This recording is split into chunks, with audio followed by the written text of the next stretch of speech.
کیا تم اللہ کی نسبت ایسی بات کہتے ہو جس کا تمہیں علم نہیں؟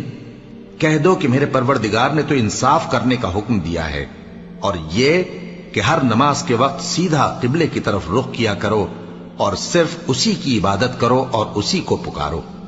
اس نے جس طرح تم کو ابتدا میں پیدا کیا تھا اسی طرح تم پھر پیدا ہوگے۔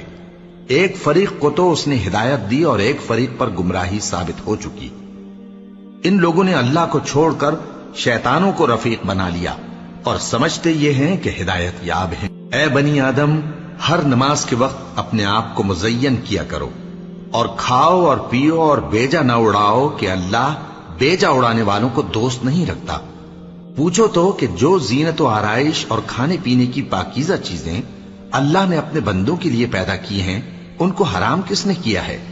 کہہ دو کہ یہ چیزیں دنیا کی زندگی میں بھی ایمان والوں کے لیے ہیں اور قیامت کے دن صرف انہی کا حصہ ہوں گی۔